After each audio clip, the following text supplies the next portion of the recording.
Salut tout le monde, bienvenue au dernier épisode de la saison 1 du podcast Backdoor Montréal. On a frappé fort avec cet épisode-ci avec François Maillet. On tient à s'excuser à Denise Bombardier puis Richard Martineau et le petit J et le Pérou. Donc, merci beaucoup. François Maillet, c'est le chanteur-compositeur de Lampion. C'est un Christy de bon band qui a fait l'exil puis qui fait de la grosse prod vraiment écœurante. J'adore ce band. Je suis vraiment content de finir la saison avec lui. On y va maintenant.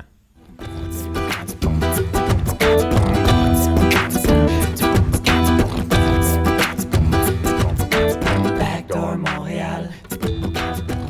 Salut François. What's up, Oli? Voir que t'es au podcast. Voir que t'es au podcast. Moi, j'en reviens pas à chaque semaine que je suis ici. Je commence encore moi cette semaine. Et si voir. C'est Quelle impressionnant. tâche. Je me demandais. Non, c'est pas vrai, c'est à toi. Ouais, ben pour vrai, tu peux me poser les questions que tu veux, mais avant, j'en ai une question importante. T'es allé quand au Pérou? Puis qu'est-ce qui s'est passé là-bas? Ah ben ça, c'est drôle. OK, pour ceux qui font de l'impro, je viens de me faire péter en mixte. Oui, c'est vrai. Je viens de me faire péter en mixte parce que là, je dois expliquer quelque chose qui s'est passé. Le Pérou, j'y ai été dernière année de cégep, soit en 2019. Hey, j'ai de la misère avec mes années, puis c'est là pas longtemps. J'avais fait un cours qui était comme un cours qu'on voyait toute l'histoire de l'Amérique. C'est vraiment un cours sur comme très très large, un cours de sociologie, littérature et tout, mais avec comme bonus pour certains dans ce cours d'aller au Pérou. Puis on a été dans un petit groupe de 14 personnes avec les professeurs et tout. S'en est suivi d'importantes aventures pour mon cursus personnel. S'en est suivi beaucoup de conversations avec les locaux, beaucoup de conversations avec le guide et beaucoup de déraillement. On peut-tu dire ça? C'est un mot, déraillement? C'est un mot, oui. Ouais, fait que c'est ça. Maintenant, je suis sorti avec 2 Londoniens de mon auberge pour aller comme faire le party dans les clubs à Lima. J'apprends rien à mes profs d'ailleurs. Là. Ils étaient au courant. Tout était sous contrôle en théorie. J'ai fini par prendre un taxi de retour avec le Sentier Lumineux, ce qui est pas recommandé ce qui est pas recommandé en fait, peu importe, parce que le Sentier Lumineux, c'est quand même une organisation d'extrême... C'est quoi le Sentier Lumineux? Le Sentier Lumineux, c'est une organisation terroriste qui existe au Pérou depuis maintenant plusieurs années. Puis, dans le fond, c'était eux qui étaient au cœur de la guerre civile. Mais en fait, qui étaient au cœur de la guerre qui a éclaté au Pérou, qui a fini, il me semble, au début des années 2000. Là, ça se peut que je me trompe dans les dates. Là. Je suis pas super historien là, quand je rapporte des faits. Mais c'est ça. Il me semble qu'au début des années 2000, là, ça a comme arrêté d'éclater cette guerre-là. Mais il y avait quand même, à ce moment-là, et toujours aujourd'hui, les Sentiers Lumineux qui sont comme le FLQ du Pérou, mais c'est pas vraiment le FLQ du Pérou parce que c'est vraiment plus violent puis vraiment plus spread out que le FLQ qui était très comme centré, là, c'est des petites cellules qui faisaient beaucoup de dommages à Montréal, là, on s'entend, là, alors que le Pérou, c'est un peu plus heavy ce qui se passe là-bas, puis les disparités sont un peu plus heavy, puis la guerre est un peu plus heavy. Hey, pour vrai, si je dis plein de merde en ce moment, je suis désolé pour mes profs qui m'ont tant enseigné le Pérou. J'espère bien rapporter les faits, c'est tout. Ben oui, ça serait dommage qu'ils investissent autant dans un étudiant qui arrive dans les médias, puis là... Première notion d'histoire que je lâche, c'est de la boîte. Mais s'il y a un truc qu'on peut être sûr, c'est que les Sentiers Lumineux, c'était comme une espèce d'organisation qui a pris racine... qui a pris racine dans les universités aussi avec des gens qui étaient comme... Puis toi là, t'as fait le Sentier Lumineux, dans le sens que... Mais j'ai pas fait le Sentier Lumineux. Le Sentier Lumineux, c'est pas un sentier. Ben non, j'ose le croire maintenant. Mais c'est de même que j'avais compris au départ. Puis moi, j'avais pas fait mes recherches sur les Sentiers Lumineux avant le podcast. Tu vois, j'ai checké d'autres choses à la place. T'as bien fait. Fait que je pose des questions un peu niaiseuses. Mais c'est... Là, t'as fait... Mais qu'est-ce qui t'est arrivé? Parce que là, j'ai pris un lift d'un taxi qui devait me ramener à Miraflores. Miraflores, non, c'est pas ça. À Barranco. Qui devait me ramener à Barranco, mais j'ai fini à Miraflores, qui est un district à côté de Barranco. La raison, c'est parce que au Pérou, il y a plusieurs hôtels qui ont le nom de Dragonfly. Dragonfly, c'est le nom de l'auberge dans laquelle je dormais, paisiblement à Lima pendant les jours d'avant. Mais c'est aussi le nom d'un plus gros hôtel qui est à Miraflores. Puis la personne qui me faisait le lift, c'était C'était quelqu'un qui avait des liens avec les sentiers lumineux. Puis tout le long du lift, me demandait, tu sais, comme, hey, tu veux-tu des filles, de la cocaïne, let's go, man. Puis j'étais genre, non, man, je veux juste rentrer chez nous. J'avais plus de piles dans mon cellulaire. Je parlais pas le dialecte local, soit le quechua. En fait, un mélange de quechua puis d'espagnol. Donc là, moi, j'arrive à un hôtel dans un district différent du mien. Pas de piles, très tard le soir. J'ai des activités à 10h le matin, moi, le lendemain. J'ai vraiment eu peur pour ma vie. C'était supposé être 20$ le lift. Là, il essayait... 20 soles. Là, il essayait de me bargainer ça à 25 soles. Puis là, j'étais genre, man, à quel point je suis normal, à quel point je peux bargain ou pas avec ce gars. J'étais comme, non, 22 soles, that's all, man, je donne ça. Puis là, je quitte ça, on était dans un garage, man, il m'a mis dans un esti d'endroit pas rapport, man. Puis j'ai eu super peur pour ma vie, là, puis ça a pris du temps avant qu'il s'en aille. Moi, je suis juste parti à courir. Puis là, je suis arrivé dans un hôtel, j'ai demandé mon chemin, man, pour Barranco. J'ai vu du monde, esti. T'as demandé ton chemin en quechua? J'ai demandé mon chemin en anglais, le plus... En fait, c'était juste là, Barranco, genre, Chris, dis-moi c'est où? Puis là, il était genre, Barranco. Il me pointe à un endroit, il est genre, par là-bas, man. Mais t'es dans une autre ville. Un autre district, c'est la même ville. OK. Lima, c'est une crise de grosse ville subdivisée en plein district. OK. Fait que là, moi, je pars à courir dans un site de bidonville, man, pour essayer de retrouver mon chemin vers l'auberge. Déjà, à bout de souffle, je tombe sur du monde ici qui sont comme les yeux tout éclatés, tout rouges, man. Tu guesses qu'ils ont fait beaucoup de cocaïne durant la soirée. Puis je suis comme, man, Barranco, j'étais à bout de mon souffle. Puis ils sont genre, tu sais, je le regarde, je dis, Barranco. Il me regarde, il fait, Barranco, what the fuck? Puis je suis genre, bon, ok, là, ça va pas. Là, là, je suis dans la merde. Ouais. Là, je suis dans la grosse crise de merde. 2 doutes de même, Chris, qui sont là, man, prêts à me péter à la gueule. Tu sais, veux pas, je suis une personne caucasienne au Pérou. Déjà là, pour eux, c'est richesse, peu importe. Là-bas, leur modèle idéal de vie, leur modèle idéal humain, mettons, féminin, ça va être une fille blonde, là, qui représente vraiment l'espèce de American Dream de la fille qui est super, super éclatante et tout. Fait que là, moi, déjà, je suis juste un doute blanc. Pour eux, ça peut vouloir dire de l'argent. Je me suis piqué une course, puis ils m'ont poursuivi, puis ça a été fucking intense. Hey! Ouais. T'as été poursuivi par des narcos. Des narcos ou juste des petits bums. Mais il y avait là des gros crises de bums musclés sur la poudre. Fait que je me dis ça devait être des narcos. Mais j'avais rencontré des narcos aussi plus tôt dans un club qui m'avait comme... Tabarouette. Hey, tu fais des drôles de choix de vie, toi. OK. Là, j'ai fini mon cégep comme ça. Je tiens à dire ça. J'ai fini mon cégep dans le même. Puis, OK. Ça se peut que tout ce que je viens de dire, ce soit pas vrai. Il y a toujours un disclaimer comme ça.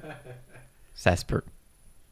Mais sinon, François Maillet, t'es chanteur, compositeur, puis parle-nous de toi, de ton... c'est quoi que tu es?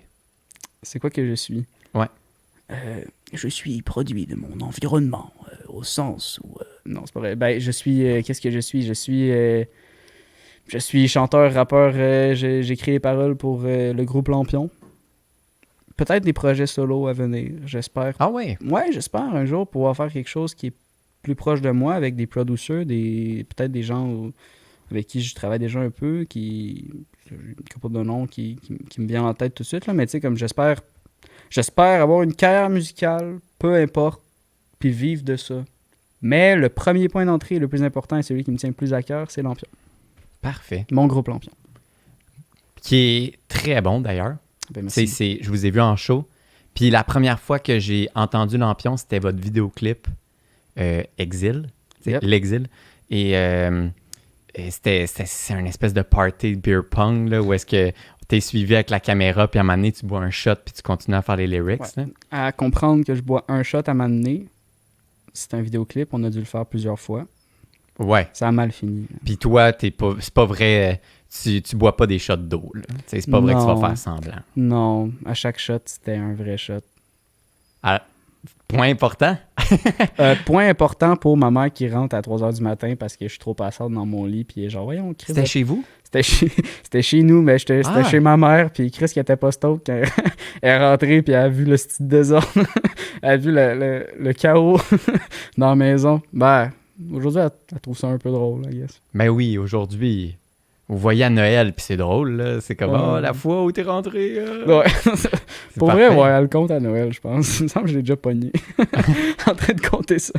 Ah, c'est bon, man. Ouais. Puis cette tune-là est excellente, puis je trouve ça fou parce que Lampion, j'en connais pas d'autres tunes de Lampion, OK? OK. Mais je n'ai entendu d'autres, je suis assez certain. Je connais juste celle-là.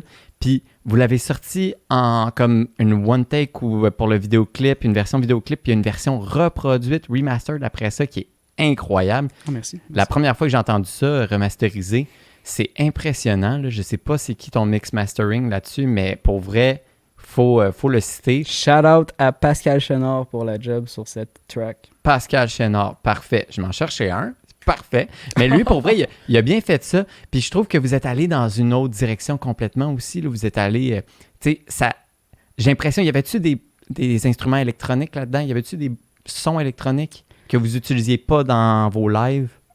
Pour aller un peu plus technique, là, on utilise, il me semble, une couple de logiciels.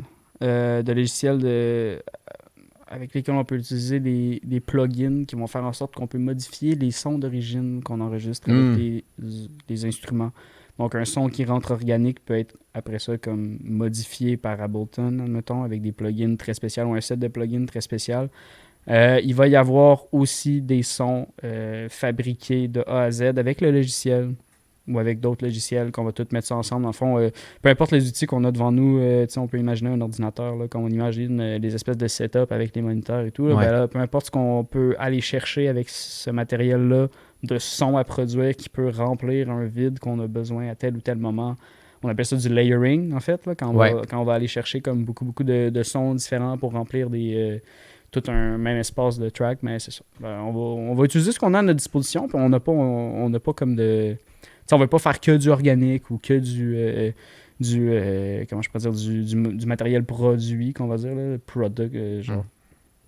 produced, en fait, je dirais, là, par un logiciel. T'sais, on va juste y aller avec le mix qui nous semble le plus convenable pour la pièce.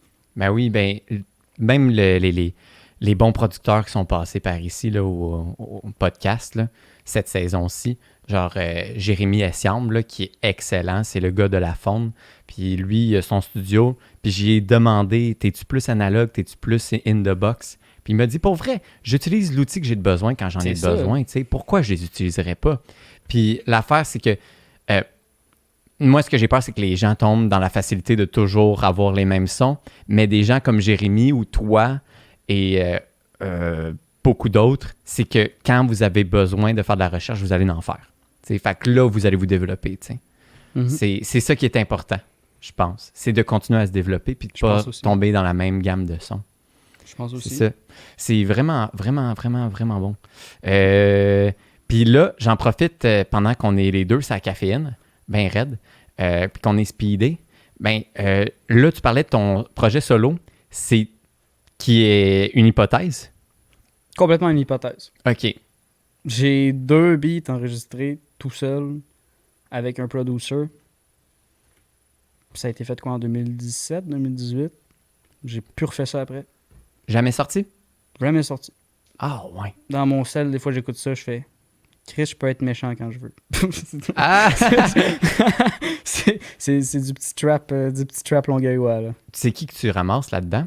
C'est qui que- Ben, t'es pas obligé de le dire, mais... Ça sortira jamais, là. Hum. Fait que ça sert à rien de le dire.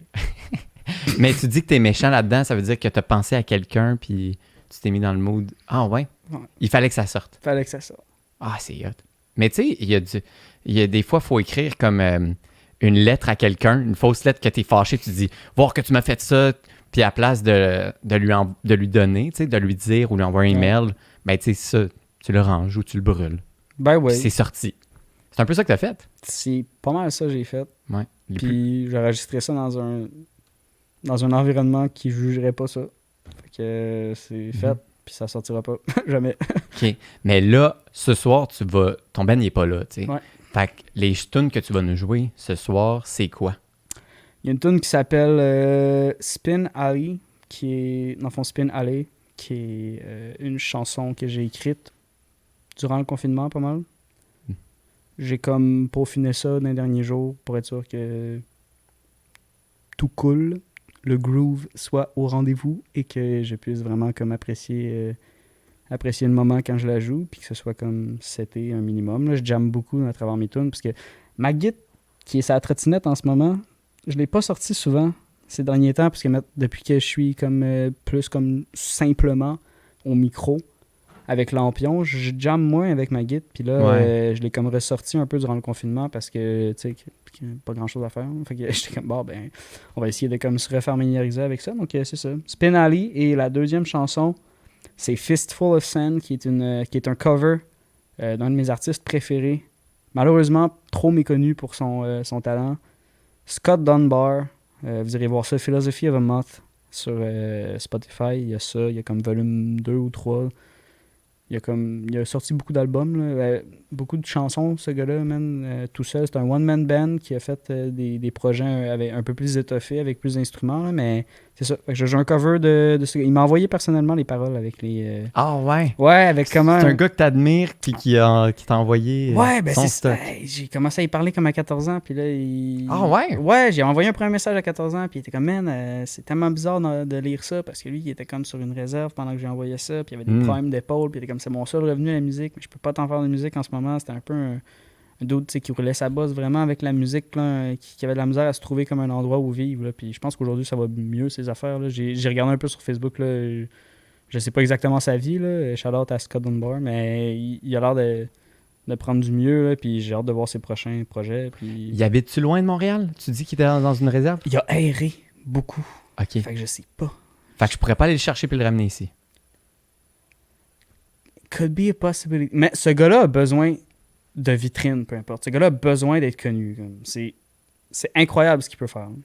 Ben, si c'est incroyable, nous, c'est ça qu'on fait. Hein? Nous, on prend des gens incroyables qui ont besoin d'être vus. Puis on les met dans ce fauteuil-là. Je vais le cover à soir, mais pour vrai, Scott Dunbar, allez juste écouter Tinfoil Hat de ce gars-là. C'est incroyable. Ça aurait pu être un hit dans les radios, man. Ça aurait pu être n'importe quoi. C'est juste excellent. Ça, c'est quelque chose que j'admire de toi. C'est que tu vas aller chercher quelque chose qui n'existe pas, tu sais, puis tu vas te prouver qu'il existe. Ah, il est là, il existe en estime. Puis là, tu vas le montrer. Puis pour vrai, tu vas vraiment projeter les choses sur autre chose que toi-même aussi. Ça, c'est beaucoup quelque chose que j'admire chez les gens. Je pense que tu as cette qualité-là. Ah ben merci, je savais pas. je le prends bien. Mais je pense, on s'est pas rencontrés tant de fois que ça. De où est-ce qu'on se connaît, c'est les Montréal Showcase. Yeah. Quand j'animais, puis t'es venu là. Puis c'est surtout là que je t'ai rencontré, puis au travers ton collègue d'impro, Jay, tu sais, Jérémy Kurz. Ouais, ben oui. Puis pour les peu de fois, j'avais l'impression que t'étais tellement humble puis modeste, puis que tu dis, regardez, le monde autour de vous, il est tellement beau, tu sais. C'est le même que je représenterais François Maillet. Ah ben. Ça, puis ses histoires de Pérou. Ouais. Ça, d'ailleurs, je l'ai vraiment botché. Là. Mon histoire de Pérou, là, j'ai essayé de trop tout dire en même temps, puis ça allait un peu nulle part. Puis on commence le podcast avec ça. Ouais, c'est juste pour accrocher les gens. C'est foireux un peu, mais c'est pour excellent. ceux qui se posent des questions, inboxez-moi, là, je vais essayer de Ben oui. rectifier. Tu sais, à ma mère qui est comme, yo, t'es-tu correct, dude? Ben oui, là, ça a bien été. Veux pas, j'étais bien supervisé, là, puis j'en ai mis un peu, là, quand je racontais ça, là, je veux dire, allez. Mes profs sont légitimes. Ben oui, C'est surtout j'en ça. doute pas. Puis j'ai l'impression que les narcos aussi étaient très légitimes. Hey, Okay. les narcos. Ouais, les narcos, man. Mais sinon, X. c'est juste avant que tu joues de la musique, parce qu'on a hâte que tu en joues. Toi, je sais que tu as un background très intéressant. Puis j'aimerais ça que tu en parles. Tu as fait beaucoup d'impro. Tu as rencontré beaucoup de gens intéressants au travers de ça. J'aimerais ça que tu nous en parles un peu. Ça serait vraiment hot. Genre live. Ouais, ça serait hot, là. Puis on en parlera après aussi. C'est ok. juste pour comme mettre un petit peu de sauce. OK, ben pour mettre un peu de sauce, l'improvisation au Québec, c'est probablement une des activités collégiales / intercollégiales les plus formatrices pour des gens qui veulent, peu importe, gagner confiance en eux-mêmes, qui s'expriment devant une masse. C'est nécessaire aussi d'avoir l'écoute pour pouvoir pratiquer l'activité.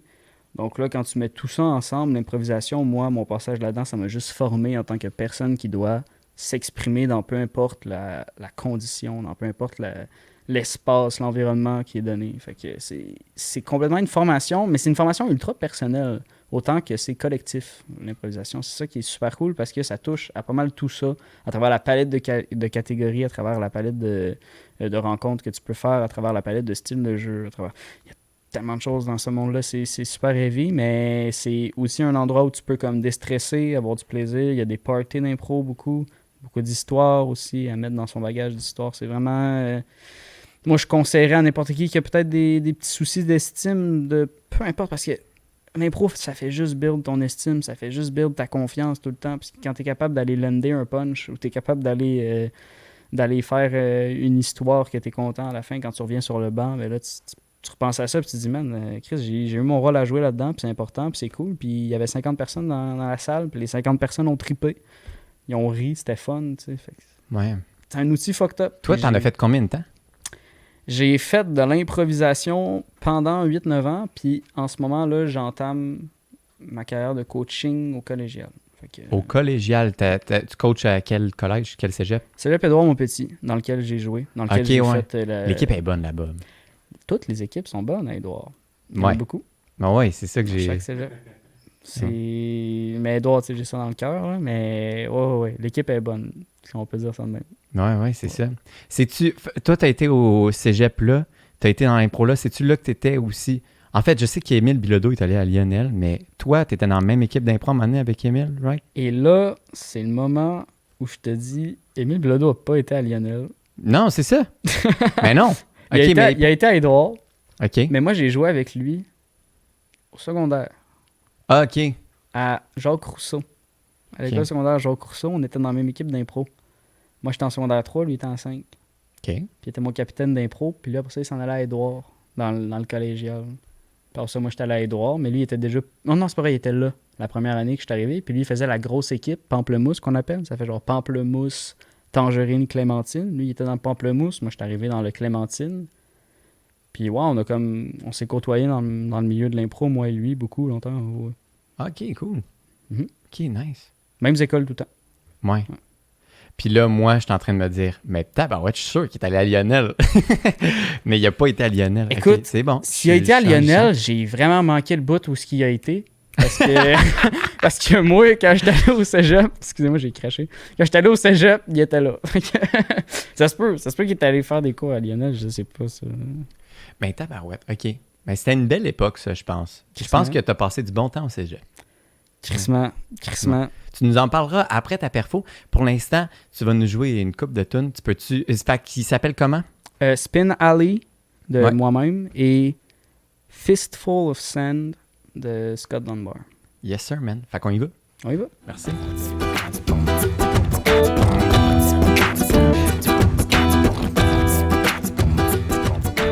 Backdoor Montréal.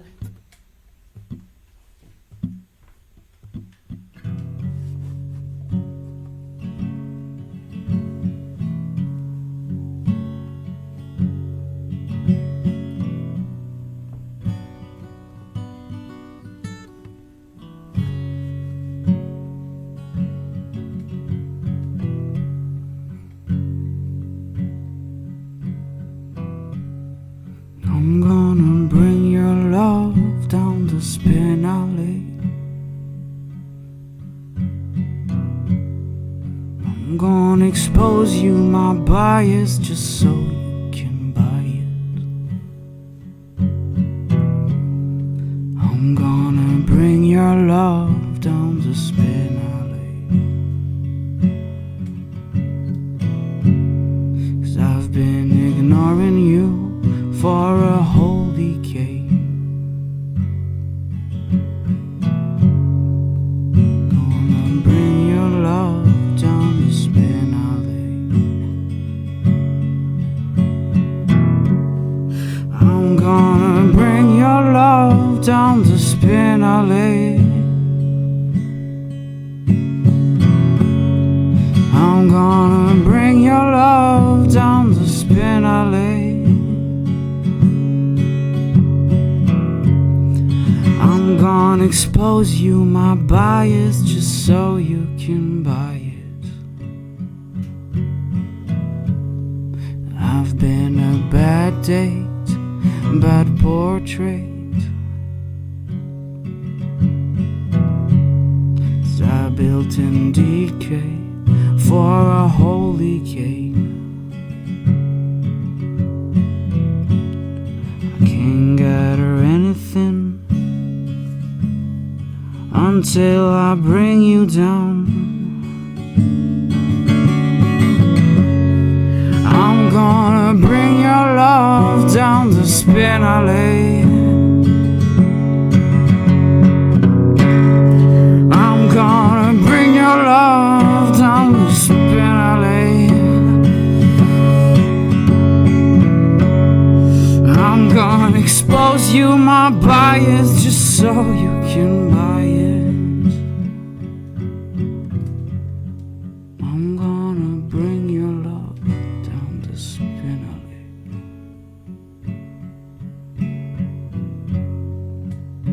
And I won't be spitting you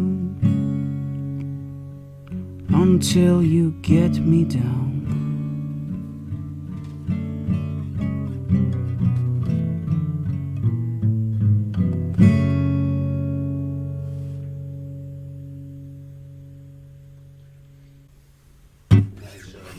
Merci, merci.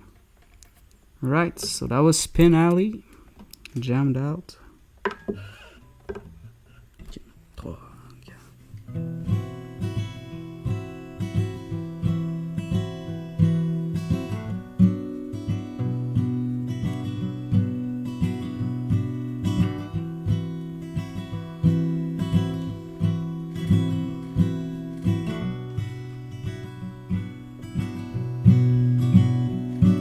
By the time you get this letter, well, I guess that I'll be gone. But believe me, from what I know of me, be better off with this song. I don't know where I'm going, and I don't know what I'll do. No matter what, no matter where, I know I'll think of you, 'cause I'm a fool,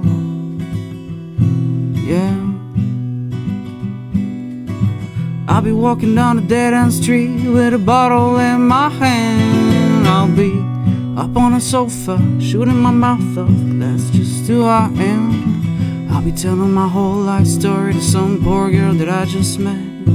Try to turn her into you, my love, one into my friend. I don't know where I'm going, but I sure know what I'll do. I'm gonna drink and smoke and drink and smoke and drink and think of you, 'cause I'm a fool, yeah.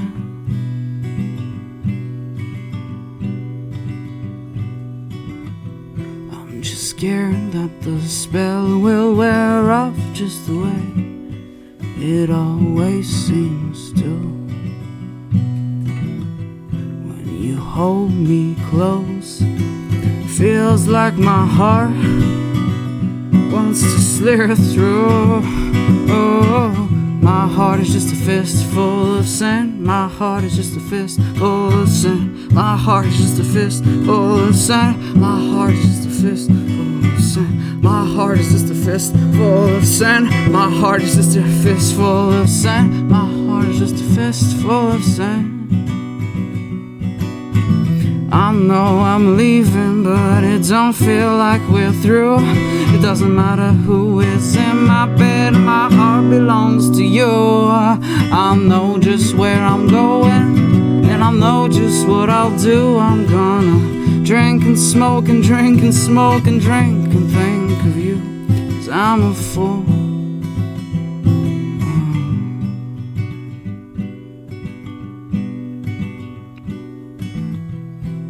Scared that the spell will wear off just the way it always seems to. You hold me close, it feels like my heart wants to slither through. My heart is just a fist full of sand. My heart is just a fist full of sand. My heart is just a fist full of sand. My heart is just a fist full of sand. My heart is just a fist full of sand. My heart is just a fist full of sand. My heart is just a fist full of sand.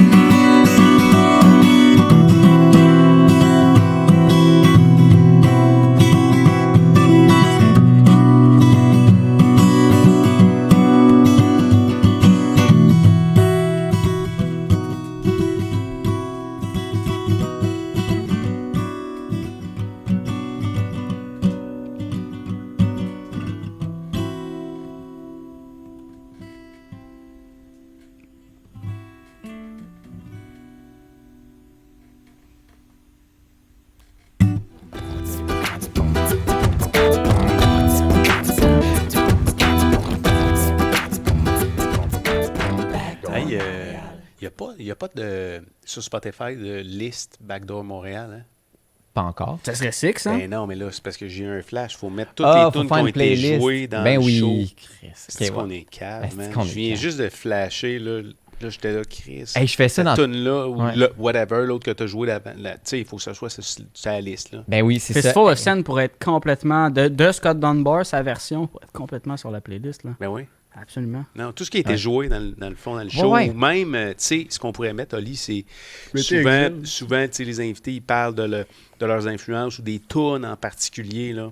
Tu sais, Ben ça a oui. été mentionné à l'épisode 3, tu le mets dans la playlist. Ouais, c'est... Ouais, ok, parfait. Qu'est-ce Je fais que ça t'en pour penses? tous mes projets en plus. Ben oui. Tu sais, fait que pourquoi j'ai pas pensé? Non, mais comment ça, on n'a pas pensé à ça? Hey, on réfléchit tellement en plus. Ben oui, c'est Voyons ça. donc. Qu'est-ce qu'on est loser? Ouais. Hein, ça recommence bien, un podcast, hein? C'est Moi, je qu'on vous est trouve loser. cool en tabarnak.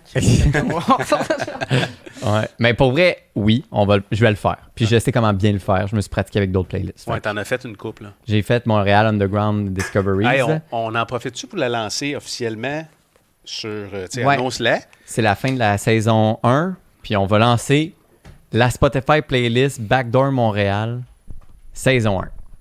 You go, man. Man, ça va être ça. Pour vrai, tu viens de nous faire penser à ça, moi puis X. Là. On va faire une playlist pour toutes les tunes qui ont été jouées dans ce podcast-ci pendant la saison 1.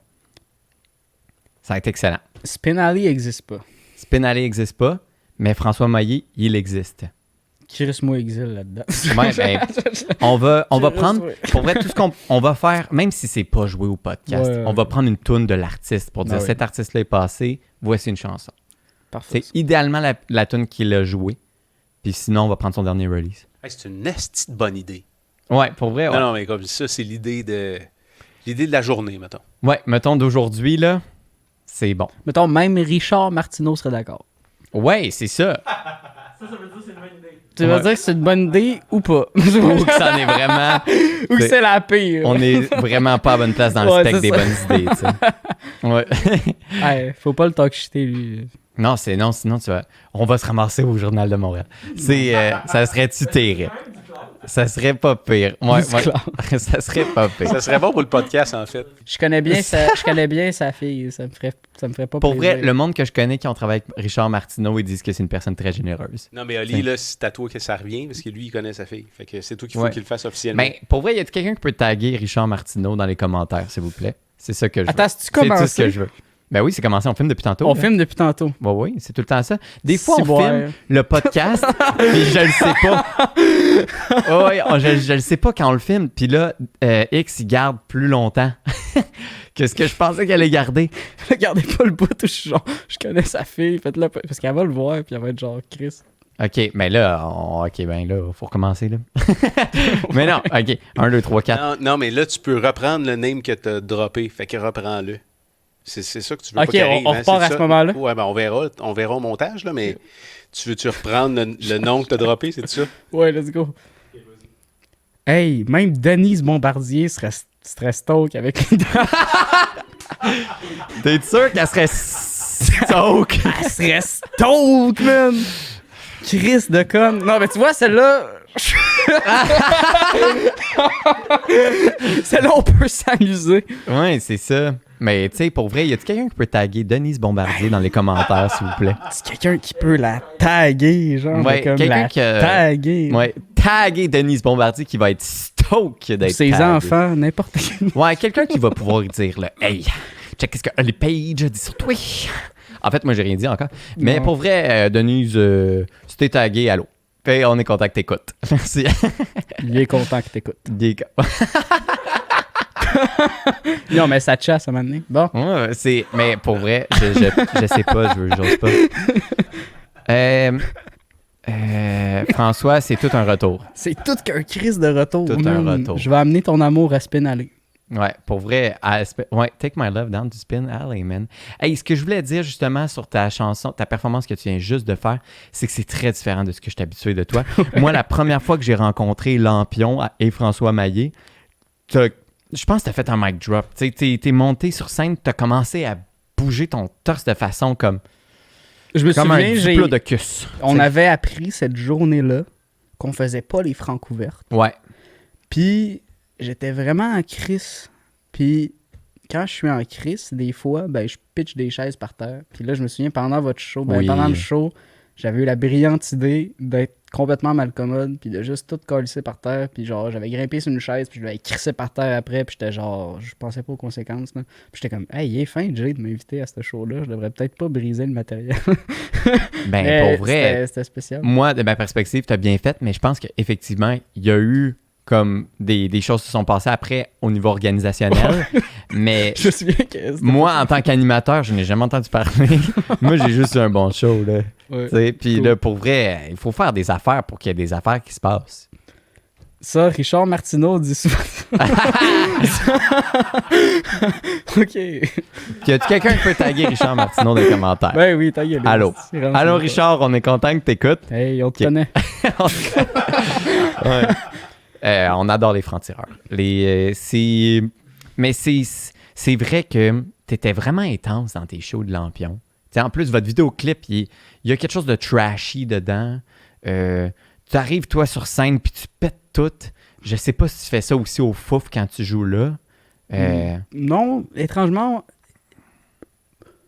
il n'y a pas beaucoup comme d'échantillons de respect qu'on peut trouver au Fouf. Parce que la plupart du temps, quand tu vas au Fouf, le respect, il n'existe pas. Parce que Mhm. jusqu'au bouncer, tout le monde veut se battre. Mais comme la fois où on a fait un show au Fouf, c'était très respectueux. C'était un moment très respectueux. Tout le monde était très calme et c'était des gens de diverses tranches d'âge et nous étions là et nous faisions notre musique rap and roll et tout le monde était content. Il n'y a pas eu de bris de rien. C'était un de nos shows les moins trash en fait. Au Fouf. Au Fouf. T'étais-tu déçu? Crissement pas. C'était vraiment un beau show pro là. Beau Ouais. show fun là, avec du monde qui prenait des photos puis Chris, salle comble, man. Salle comble pour Mm. ce que c'était là, c'était pas pour ceux qui regardent à la maison. Hein?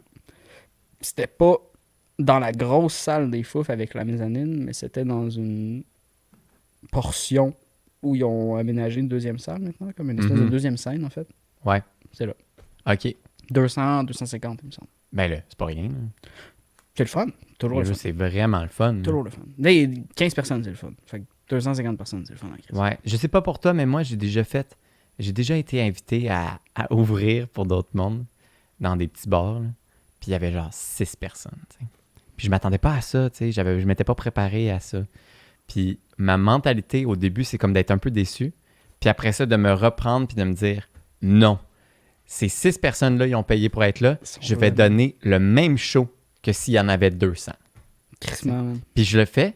Puis ces 6 personnes-là, ils me suivent sûrement encore aujourd'hui parce que j'étais On fire, man. incroyable ce soir-là.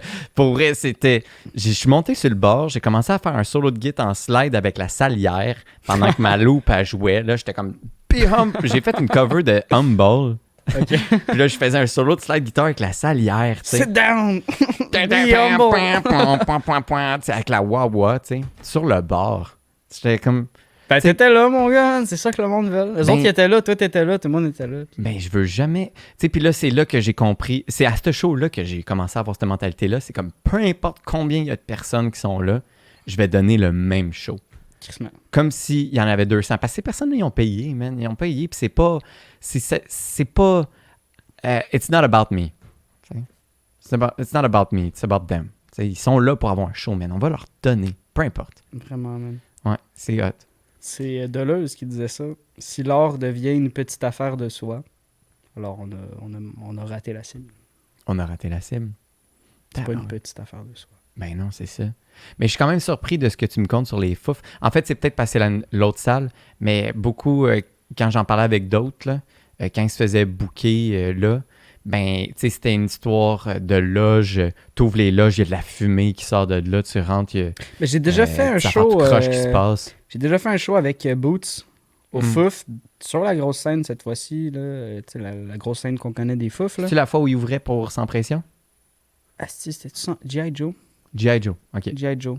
Ouvrait pour G.I. Joe. Puis c'était dans le fond le 45 qui ouvrait pour G.I. Joe. Puis man, il y avait de la boucane qui sortait de la loge. Puis on en a bu de la bière. Là. Ben oui, c'est ça. Moi, mon expérience pour une similaire, c'est qu'il y avait autant de monde dans la foule qu'il y en avait dans la loge. Puis dans la foule, il y avait pas mal de monde. Tu sais, c'était la grosse salle qui était remplie, là. Puis tu vas dans la loge, puis il y a autant de monde. Yeah. C'est comme... Voyons donc. Crazy venue, man. Je pense que ce qui va me manquer le plus des venues à Montréal, probablement les catacombes, man. Moi, c'est le... Catacombes, c'est l'endroit où j'ai fait le plus de spectacles. Hey, rest in peace, les catacombes. Là. Rest in peace en Christ. Ça m'a vraiment fait un coup, man. Quand c'est parti, j'étais comme, man, ma carrière a commencé là. Le premier show avec Kurtz qu'on a organisé de Lampion, c'était là, man. Il y avait du monde en Christ, là. C'était la première fois là, que je faisais mon show à Montréal devant du monde. Ouais, c'est ça. Ça fait mal, man. Le monde qui ont commencé aux catacombes, au divan orange, à l'escalier, là. Man, quel deuil. C'est débossant, man. Ouais, moi, ça me fait capoter aussi. C'est tellement des belles salles. Puis, faut pas qu'on le perde, là, tout cet aspect mythique, là. T'sais. Il y a des belles... Je l'ai expérimenté à Lionel Gros quand il y a la nouvelle salle. Là. Moi, j'imagine quand les... ben là, tu sais, ça, c'est mon beau petit livre personnel de la vie que j'écris d'avance, là, mais j'imagine que plus tard, ces salles-là, veut pas, il y aura des gens pour poursuivre la légende de l'emplacement du monde. Mm-hmm. J'imagine qu'il y aura des gens, que ce soit d'autres entrepreneurs ou quoi que ce soit, qui ont réussi à faire de l'argent dans le modèle du show business, qui vont réussir à aller chercher ces endroits-là pour recréer une autre salle de spectacle. Ce serait plaisant, man. Ce serait ça qu'il faut faire. En fait, ce serait un excellent move. Peu importe. Un excellent move financier là, d'aller chercher ces endroits-là qui servaient pour ça avant puis qui ont cette reconnaissance mythique là, déjà présentement là. Il faut continuer à grinder là-dessus. Ouais. Fait que si quelqu'un réouvre l'escalier sous le nom de l'escabeau. De l'escabeau, même, ça marche. Ben oui. Le monde va y aller. On va prier pour l'escabeau.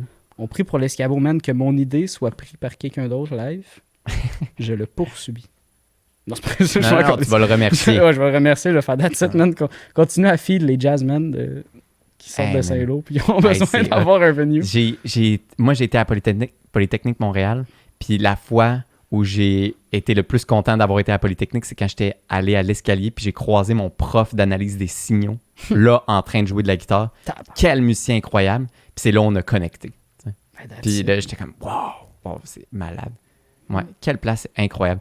Puis, mais tu sais, qu'est-ce que tu dis que les gens qui vont poursuivre ça, il y en a un qui a commencé à faire ça, c'est Karine Yuen Amanda, les propriétaires de l'Orbite, anciennement connus comme l'Anticafé de Montréal. Tu connais ça? J'imagine, ouais. Been there? Ouais, been there, true that. Tu sais, eux, ils ont ouvert une salle de spectacle pendant la pandémie, tu sais. Faut le faire. Puis ils l'ont administré pour que ce soit faisable pendant la pandémie. Je pense que ça doit être les seuls qui ont fait ça, là. J'en connais pas d'autres, là, qui ont aménagé ça pour que ce soit possible, tu sais, pour recevoir du monde, là. Non, pour vrai, good job, là. For real, man. Ouais. Je suis vraiment... À chaque fois que je fais des shows là... C'est excellent, man. Ouais. Ça serait hot que tu y ailles à la Kyrielle ou quelque chose de même, là. Moi, j'aimerais ça. Ça serait sick, hein? Ouais, pour vrai, François Maillet, là, gros headliner. Faudrait que je vois ça avec mes amis qui font ça, parce que c'est mes amis, Jérémy Kurtz et Jazz et toi et tout le monde, Boots, là, toute cette gang-là, Chris, tout du monde que j'aime bien, là, que je côtoie, ben on se côtoie depuis un bout, là, de loin ou de proche, tu sais. Moi, je sais qu'on n'a jamais rien fait, mettons, de super concret, toi et moi ensemble, mais on est, tu sais, toi, t'es dans l'organisation beaucoup de tout ça, puis on se croise tout le temps. À chaque fois que je m'en vais dans des... Je pense à chaque fois que j'ai été à l'Orbite, t'étais là. Drôlement, ouais. Ouais. Drôlement, ouais. Voilà. C'est vrai. C'est un petit comme musicosphère là, qui est en train de se créer. Là. Ah, absolument. J'adore ça, moi. Ouais. Agrandir le cercle artistique, là. J'ai émis souvent cette hypothèse-là dans le podcast, puis même dans le podcast un peu de variété, là, fait par Simon Pierre. Là. Allez checker ça, ça vaut la peine. Ouais, man, puis... j'ai fait de quoi là-bas. Ouais, François Maillet, oui, il était là. Pour vrai, c'est un bon podcast. Puis il y a plusieurs cercles d'artistes qui se connaissent, mais ils ne se rencontrent pas. Tu sais, ils sont des fois connectés par une personne, mais c'est tout. Notamment les anglos puis les franco, man. Ces cercles-là ne se rencontrent pas. Toi, en plus, tu fais du français puis de l'anglais, là. Fait que tu dois en avoir des amis artistes anglophones puis des amis artistes francophones. Est-ce qu'ils se parlent au travers de toi? Peut-être, mais sinon, ils se rencontrent pas. C'est ça. Tu sais, fait que là, moi, j'en ai quasiment fait ma mission de les combiner ensemble. Je l'ai présenté, puis pour vrai, ils s'adorent. Tu sais, ils s'aiment tellement. Je suis vraiment content d'avoir fait ça. C'est une de mes fiertés. Yo, that's perfect. Man. Ouais, c'est hot. Puis pour vrai, là, tu l'as mentionné, mais tu peux-tu nous parler de quand les débuts de Lampion, là, tu sais, ton band, vous aviez un manager? qui s'appelait Jérémy. Ouais. C'est comment ça se passait, bon. ça? Hey yo, c'était trash. Les débuts de Lampion, c'était quand même trash. Là. C'était genre la bonne vieille idée qu'on peut se faire des shows underground. Des shows underground quand même heavy, là, avec genre du monde qui font de la drogue dure. Non, mais pour vrai, c'était de la bonne... c'est la bonne époque, man. De comme, on se rencontrait à Longueuil tout le temps pour setter les tunes. À l'époque, c'était au DC Drums qu'on jammait tout le temps, le groupe Lampion. Longueuil Jam, sinon, sur le bord du boulevard Tachereau, en face du Doric, pour ceux qui veulent juste comme se positionner, le crack house évident qu'est le DC Drums. Oh. Mais c'est ça, ouais, il y a vraiment beaucoup de mouvements là-bas, et nous, on a pris vie un peu là-dedans, man. On a pris vie, étrangement, tu sais, Lampion, c'est pas le produit le plus trash que tu peux trouver sur le marché, Ben veux non. pas, là. Tu sais, on fait pas du sect RX, là, on est genre quand même un peu, comment dire, pop. On a un aspect pop quand même, là, un aspect léché du moins, un aspect... Tu sais, on fait pas de la grosse crise de psychédélique Vous êtes pas du qui grunge, là. déraille, on fait pas du grunge, on fait pas... Pas de la prog. Vous faites un peu prog, mais vous êtes pas... Ben, on est né fondamentalement, comme essentiellement, dans un nid de drogue, genre. Lampion est né au DC Drums. Ça n'existait pas avant. Puis ça, c'est un environnement ultra sous influence de tout ce qui se peut, là. Puis il y avait des gens qui allaient dans ces locaux-là faire que de la fraude, genre. Il y avait des gens qui louaient un local au mois pour faire que de la fraude. C'est fou, là. C'était un endroit, là. C'est comme, qu'est-ce qui se passe là? Puis nous, qu'est-ce qu'on faisait? Ben, on était à côté d'un band de punk, puis qui répétait des fois en même temps que nous autres, puis c'était impossible de répéter parce qu'il faisait trop de bruit, genre. Tu sais, d'ailleurs, le nom du band est drôle, Unwanted Noise. Mais... Bon, eux Mais- autres, ils ont compris ce qui était. À savoir que je suis un fan de Unwanted Noise. Hein? Ouais, dans le sens que on était tous fans. Hein. En tout cas, moi, Ben oui. je sais pas si c'était comme ça pour vrai, là, parce qu'il y avait beaucoup de masques, comme dans n'importe quel milieu artistique, mais pour moi, Ben j'étais oui. comme Chris. J'aime Unwanted Noise autant que j'aime Christ, autant que j'aime tout le monde là, dans les locaux partout. Peut-être qu'on était genre la risée parce qu'on faisait un peu plus de pop que tout le monde, là, mais c'était vraiment de la grosse crise de musique underground sale avec beaucoup de drogue qui circulait au final. Puis c'est là que Lampion est né, man. Ben oui. Puis on a migré à Montréal dans le professionnalisme, puis on a comme lâché tout ça, puis on est juste devenu comme un band qui veut comme s'organiser, man, réussir pour vrai, là, pas juste être un espèce de rêve de TQ qui mène Ben notre oui. part dans une pite à Exact. crack, là. Non, c'est poche quand tu te dis, ouais, mon band, ça va finir dans mon garage, là, tu sais. Ouais. Puis ça va être ça, même quand je vais avoir 40 ans puis des kids, là, puis là, il va falloir arranger nos horaires selon l'école des enfants, tu sais. Non, c'est pas ça qu'on veut, tu sais. On veut que ce soit quelque chose qui roule, puis que, hey, on se fait appeler pour faire un show. Let's go, man, on va le faire. On pratique 2 fois parce qu'on arrive préparé aux pratiques, puis on fait pas juste boire de la bière. Voilà, man. Puis ce qui est fou, tu sais, je te dis, Lampion est né dans tout ça, dans cet environnement-là. On était le band le moins trash aussi. On était le band avec... En fait, on n'avait aucun problème de consommation. Bon, on déjà. était le band qui faisait pas de drogue, en fait. Bon. Ça en dit beaucoup. Ça en dit beaucoup. Ça en dit Ouais. quand même beaucoup. Puis en plus, hey, pour vous avoir vu en show juste une fois, tu sais, ça se voit que t'es les musiciens de Lampion, ils savent ce qu'ils font. Tu sais. Ouais. Ils font note for note. Tu sais. Mhm. C'est, le drummer est super tête, le guitariste, non seulement son son est parfait, mais il fait note for note. Pour vrai, moi, je chante au guitariste, là, puis le bassiste, man, il supporte bien ça. Tu sais. Moi, j'ai été vraiment agréablement surpris quand j'ai vu Lampion pour la première fois. Merci. Vraiment. Merci. Ouais, c'est ça. Fait que dans ce temps-là, dans le temps que vous faisiez au DC Drums, Jay il était votre manager. Yep. OK. Puis, dans ce temps-là, je pense que vous aviez une formation différente. Oui. Si je me trompe Yep. pas. Vous aviez un autre drummer. On avait un autre drummer. Ouais. On avait Yuri Lacombe Ouais. comme drummer. Est-ce que c'est bon? Ça fait deux. Yo, shout out Yuri, man. Je sais que tu vas regarder ça éventuellement. Ça me fait rire. Fait que je vais prendre un moment juste pour regarder la caméra. Va-t'en dans le cale. OK. C'est bon. C'est fait. J'ai fait ce que j'avais à faire avec Yuri. Fait que. Fait que c'est ça, man. Il y a Yuri, c'était Non, notre. mais là, il y a une histoire autour de ça. Là. Moi, je veux savoir c'est quoi l'histoire. L'histoire de la cale. Ouais, c'est ça. Ouais. Ouais, s'il te plaît. On peut-tu? Ce sera pour une autre fois. Ouais, pour vrai, c'est que je suis même pas tant dans le inside. C'est juste fallait que je le colle. Fait que, ouais, man, c'est ça. On avait une formation différente. On était tous du monde de Longueuil. Fait que, tu sais, moi, c'était quelqu'un qui était dans mon cours de cinéma. Puis on s'entendait bien. On faisait de l'impro ensemble. Fait que c'était genre, hey, on fait-tu un band de musique ensemble? Puis ça a commencé, moi puis lui, dans son sous-sol. Puis... Vous deux, les fondateurs du band. Nous deux, les fondateurs, moi et Yuri Lacombe, dans le cale. Puis on a commencé ça tu sais, dans son sous-sol à lui. Puis éventuellement, il y a eu un bassiste qui s'est rajouté. Hey, le premier nom, mon premier band, ça s'appelait Fishboot, OK? Ça s'appelait Fishboot, puis on faisait des covers de Jimi Hendrix. J'avais un bassiste à l'époque, dans le temps. Jacob Goulding, what's up? Puis lui, il est venu une pratique. Il est venu une deuxième pratique. Il nous a amené Johan en disant « Je connais un guitariste qui est fucked up. » Puis il a collissé son camp. Il a collissé son camp après, puis Johan est resté. Puis ça, tout ça, c'était dans le sous-sol de chez Yuri. Fait qu'en dedans de 3 pratiques, on avait le trio, moi, Yuri, Johan, qui s'est formé. Mais à cause de Jacob, qui a juste fait comme une pratique, deuxième pratique, « Hey yo, je connais un doute qui est full fort. » Puis il n'est plus jamais revenu. Il répondait plus, blablabla. Plus tard, j'ai compris, tu sais, j'ai rechillé avec. Gros gars, Jacob, excellent. Il fait de la preuve. Vous irez voir ses trucs sur Instagram. Jacob Goulding, excellent. Jake Goulding, en fait, si vous voulez aller voir. Il fait de la prod. Il a commencé à faire autre chose. Puis, il est dans un autre monde un peu, mais c'est excellent ce qu'il fait. Mais c'est juste drôle de voir qu'il il nous a amené Johan comme ça sur un... Il est sur un plateau d'argent. C'était un fantôme de Lampion. C'était un fantôme d'où il s'est juste pointé. Puis il n'a pas arrêté de se repointer à chaque pratique tout le temps jusqu'à aujourd'hui. Il est super constant, super présent. Puis là, c'est pas mal ça le motto de tout Lampion. On n'a pas le choix. On s'en va vers de belles choses. Ben oui, c'est ça, effectivement. Ouais. Mais une des questions pourquoi je demandais ça, c'est parce que je me l'aide énormément parce que je n'avais parlé avec Jay de ça. C'est lui qui m'a parlé de comment Lampion s'est transformé parce que quand le drummer est parti, tu sais, ça a dû être difficile, tu sais. Fucking. Puis pour vrai, difficile. J'imagine, ouais, c'est tough, là, faire ce call-là. Parce que c'est pas un renvoi.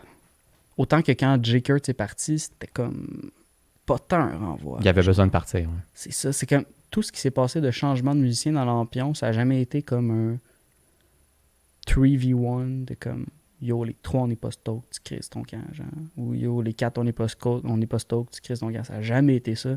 Ça s'est toujours fait dans l'espèce de compréhension très mature de la chose et des gens qui avaient besoin de continuer ensemble et de la personne qui devait partir. Toujours.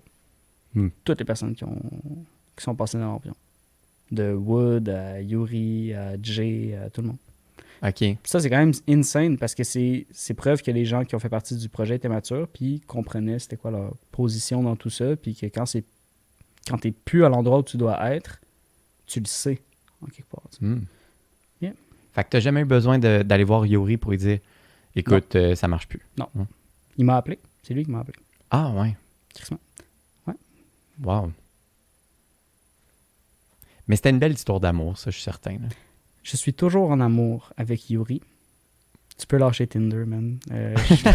Je suis là pour toi, man. Là, vous voyez encore? Ben oui. C'est un ami incroyable. Ben, c'est important, je pense. Tu vois, moi, le drummer de Zambonia, à un moment donné, il a dû partir aussi, tu sais. Puis c'est lui aussi qu'on a parti le band ensemble. Asti, man. Puis ça a fait mal quand il est parti. Avoue, ça fait mal, man. Ouais, ça a fait vraiment, vraiment, vraiment mal. Puis parce que, tu sais, on avait commencé le band ensemble. C'est ça, man. Man, on a commencé le band, on était dans son garage à ses parents. On jouait Come Together des Beatles. Moi, j'étais à la bass parce qu'on n'avait pas de bassiste. Je jouais même pas de bass. Puis le stand à micro, j'arrêtais pas de l'oublier chez mes parents. Fait que là, à un moment donné, on était écœurés, puis on a passé le fil du micro dans un poteau de balayeuse. Puis on l'a accroché, un poteau de balayeuse sur un siège de voiture qu'on a enlevé d'une voiture. Puis là, il tenait le micro. Puis là, on pouvait jouer Come Together. C'est bon, man. Puis là, on a parti de rien. On sonnait tout croche, je jouais de la bass dans un ampli de Git. Là, je l'ai scrappé, cet ampli de Git. Là. Puis pauvre personne à qui je l'ai revendu, tu sais. Puis c'était vraiment hot. Puis après ça, tout est parti en couille là, pour Zambonia. Là. Bang, bang, bang. On a joué au Rockfest. Là. Puis... T'as joué au Rockfest? Ouais, tu savais pas? Ouais, j'ai joué au Rockfest. Mais c'était pas Zambonia, c'était pas nos tunes. On jouait un tribute band.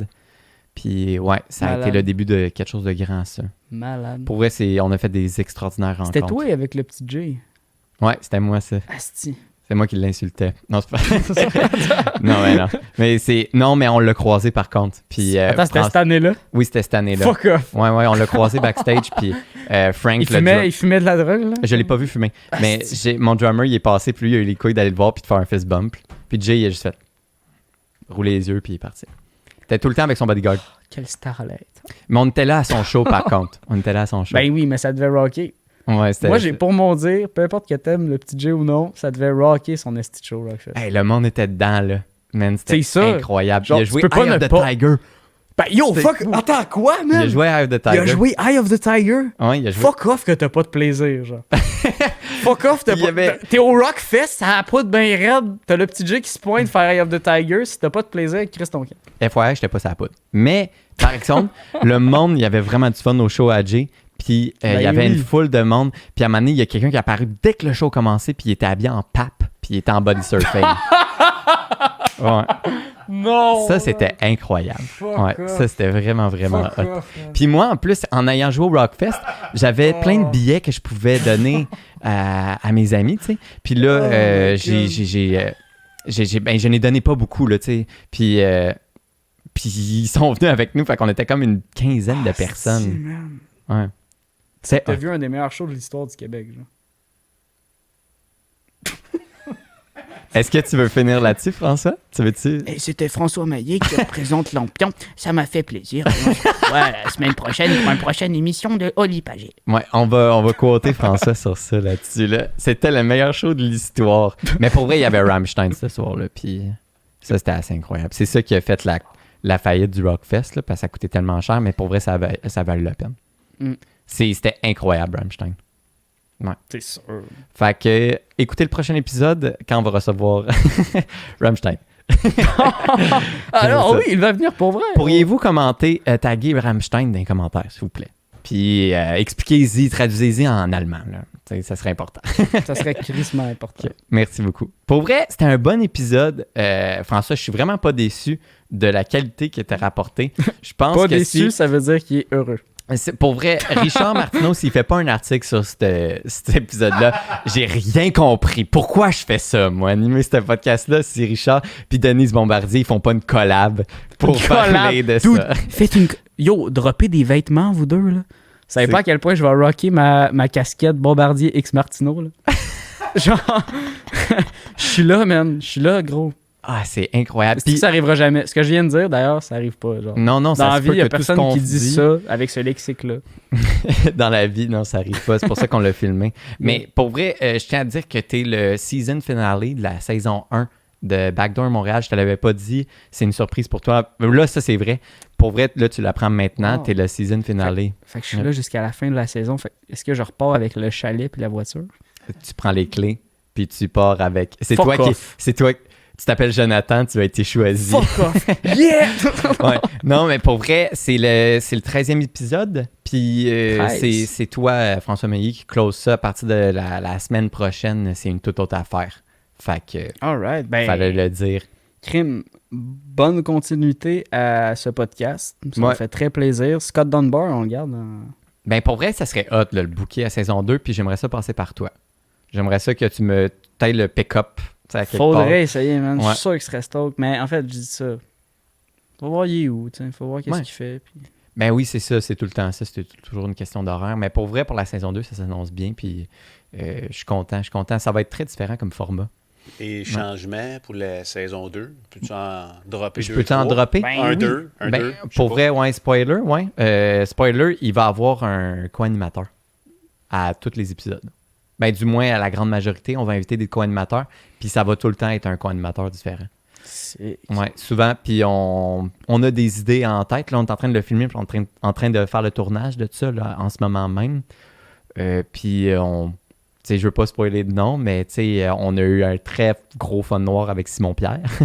Ah, On a un gros fun noir avec ce gars-là, fait que ça se peut que la semaine prochaine, il soit là. who knows? Ça se peut, ça se Who peut. knows? Je l'aime bien, ce gars-là, pour vrai. Il est incroyable. Yep. Il parle beaucoup. T'as aimé ton podcast avec lui? Vraiment plus que celui-ci. Non, c'est vrai. Non, pour vrai, j'ai trippé, man. C'est que autant qu'ici, man. Je pense que L'univers des podcasts au Québec va bien, de mon expérience personnelle. J'ai fait 2 podcasts à date. Mais ça, c'est un podcast culturel, un peu de variété. Puis ici, Ouais. c'est un podcast vraiment culture, musique, tu sais, Vraiment. scène underground, tu sais. Puis X puis moi, là, on a fait nos recherches, puis il y en a pas tant des podcasts de musique. Ah Tu sais, non. il y en a pas tant. Il y a la paire d'écouteurs, là, qui sont vraiment hot, là. Mais pour vrai, s'il y en a d'autres, là, taguez-les dans les commentaires, s'il vous plaît. On veut leur parler, tu sais. On veut voir c'est quoi les podcasts. Moi, j'ai fait mes recherches, j'en ai trouvé quelques-uns sur Balado Québec, là. Mais, tu sais, avec une performance comme ça, j'en ai pas vu à date. Tu sais, j'en ai pas vu beaucoup. C'est cool. Ben, vous occupez une place importante alors. Ben, on essaye de, comme, rapporter ça, tu sais. C'est sur le site, la page Facebook de Machine 4771, ils parlent constamment de l'industrie du podcast, comment elle est développée au Québec, tu sais, qui est très différente des États-Unis. Puis aux États-Unis, il y en a plein, puis ici, il n'y en a pas tant. Il y en a beaucoup d'humoristes, tu sais, parce qu'ils ont une grande initiative pour ça. Mais pour le reste de la culture, c'est très différent. Fait que on est content d'occuper cette place-là. Pour vrai, moi, si je peux comme faire une différence à ce niveau-là, c'est comme ça que je vais m'accomplir, tu sais. C'est Insane. vraiment, vraiment fort. Fait que c'est bon. Je finis ça en disant qu'est-ce qui s'en vient pour Lampion. Ah oui, go. Ah ouais, hein, go. Ouais. Il reste 0 secondes au compteur. Fait que je fais ça. Fais ça vite. Je fais ça full vite. Ok. Hey, il reste 2 minutes 20 au compteur. Tout va bien. Mais ouais, Lampion, dans le fond, nous, on n'est pas sur notre disparition. Je tenais à dire ça pour vrai parce qu'il y a beaucoup de personnes qui m'ont inbox puis il y a beaucoup de personnes qui m'ont parlé dans la vie qui sont comme Lampion, ça n'existe plus, right? Vous avez tort. Lampion existe plus fort que jamais. Et on va pouvoir vous le prouver en 2021. Il y a beaucoup de choses qui s'en viennent. Il y a des singles qui vont sortir début 2021. Je mettrais pas ma langue au feu, parce que d'habitude, c'est la main qu'on met. Mais si je pouvais mettre ma langue au feu, je le ferais peut-être. Mais ce serait difficile avec la gueule qui s'ouvre comme ça devant le feu. Puis tout, là, je sais pas trop comment vous placez vos bûches. Tout ça pour dire...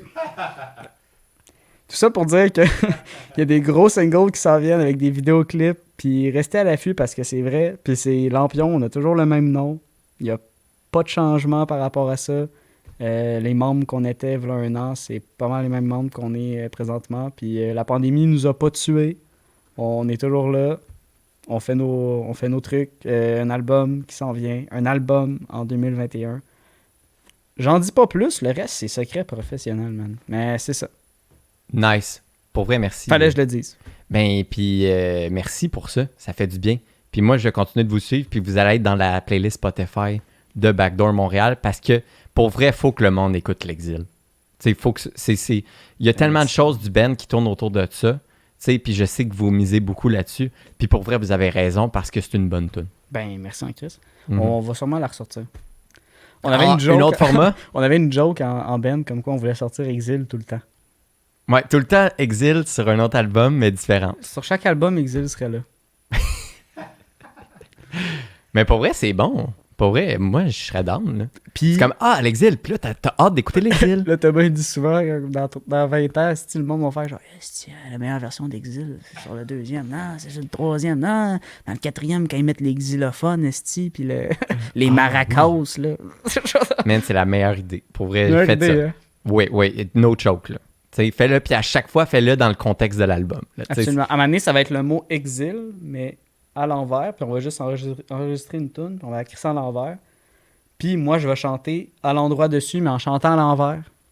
Fait que ça va faire genre... Mais je vais le faire organiquement. C'est Kill ça. everyone! Ouais, c'est ça. Genre, je volontairement mets des subconscious... Hell, Satan!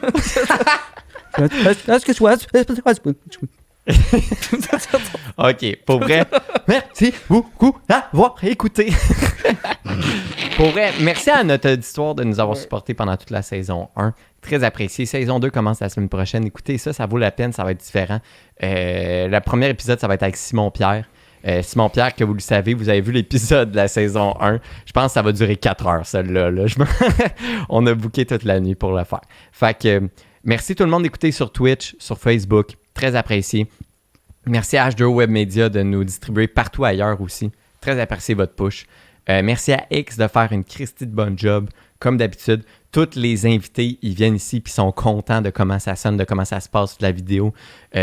Bientôt, on va sortir les extraits de juste les performances. Comme ça, vous allez pouvoir les utiliser pour vos communiqués de presse ou pour communiquer pour, admettons, booker pour un festival puis tout. Admettons que tu voudrais jouer dans un festival juste avec ta guide, ben tu aurais une perfo. Tu sais que tu n'as pas besoin de dire au festival, écoute à tel moment de ce podcast-là. Tu y envoies juste la vidéo puis écoute.